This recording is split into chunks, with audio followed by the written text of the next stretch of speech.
नमस्कार, मैं हूं सागर गुजराती। अमूमन हम लोग चर्चा करते हैं कि अमीरी और गरीबी के बीच की खाई बहुत गहरी है। लेकिन ये कितनी गहरी है, इस बात की तस्दीक की है ऑक्सफैम इंडिया द्वारा जारी report survival of the richest the India story ने। हाल ही में शुरू हुए वर्ल्ड इकोनॉमिक फोरम की सालाना बैठक में ये रिपोर्ट प्रस्तुत की गई। रिपोर्ट में जो आंकड़े प्रस्तुत किए गए हैं वो एक भारतीय होने के नाते आपको चौंका दें। चौंकाने वाले आंकड़े बताएं उससे पहले आपको एक अच्छी बात इस रिपोर्ट की बताते हैं। इस रिपोर्ट में बताया गया है कि 2020 में भारत में अरबपतियों की जो संख्या 102 थी वो अब बढ़ करके 166 हो गई। भारत के टॉप 10 रईसों की संपत्ति में पिछले एक साल में 32.7% की बढ़ोतरी हुई है। रिपोर्ट में भारत की जिस इकोनॉमिक डिस्पैरिटी का जिक्र किया गया है वो आंकड़े यकीनन दर्द देने वाले हैं।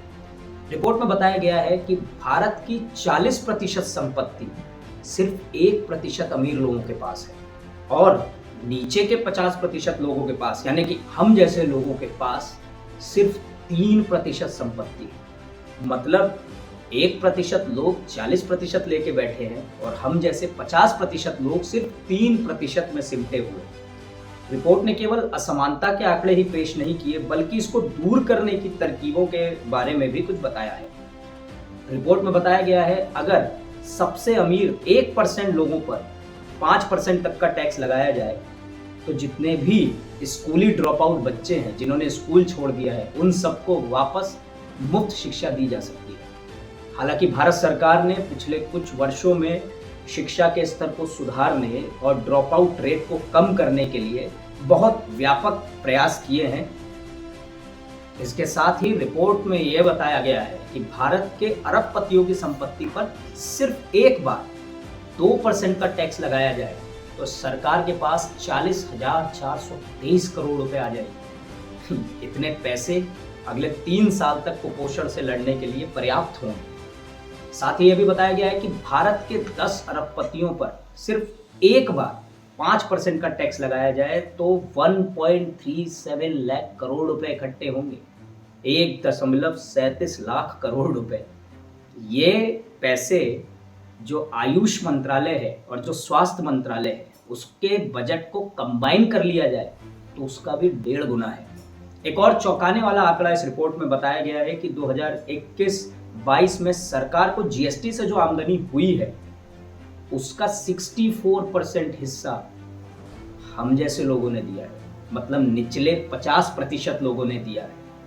यानी कि जिनके पास 3% की संपत्ति है, मात्र 3% की, उन्होंने 64% जीएसटी भरा है। हालांकि आर्थिक असमानता की ये कहानी केवल भारत की नहीं है, पूरे विश्व की है। बल्कि अगर विश्व की स्थिति को देखें तो ये तो खतरे की घंटी और भी तेज बजने जैसा है। दुनिया में 1% लोगों के पास जितनी संपत्ति है, बचे हुए 99% के पास उसकी आधी है। विश्व के आंकड़ों की बात करें तो अरबपतियों की संपत्ति में रोजाना, जितने भी अरबपति पूरे विश्व में हैं, उनकी संपत्तियों में रोजाना $2.7 बिलियन का इजाफा हुआ है। कई देश की अर्थव्यवस्था भी शायद इतनी नहीं हुई। फ्रांस की क्रांति के पश्चात रूसो ने कहा था, When the people shall have nothing more to eat, they will eat the rich. पूरा विश्व इस समय आर्थिक असमानता के इस खतरे से जूझ रहा है जहां चंद लोगों के पास तो चांद तक को खरीदने की कुव्वत है और कई लोगों को एक वक्त की रोटी भी मयस्सर नहीं। ये जो आंकड़े हमने आपके सामने रखे हैं ये हमारे नहीं हैं, ये सरकार के नहीं हैं, ये ऑक्सफैम इंडिया द्वारा जारी किए गए हैं और वर्ल्ड इकोनॉमिक फोरम में इस पेपर को प्रेजेंट किया गया है। वीडियो अगर अच्छा लगा हो तो लाइक करें, शेयर करें, सब्सक्राइब करें, हमारा हौसला बढ़ाएं और आपका इस आर्थिक असमानता के बारे में क्या कहना है कमेंट बॉक्स में ज़रूर बताएं। मिलते हैं अगले वीडियो में।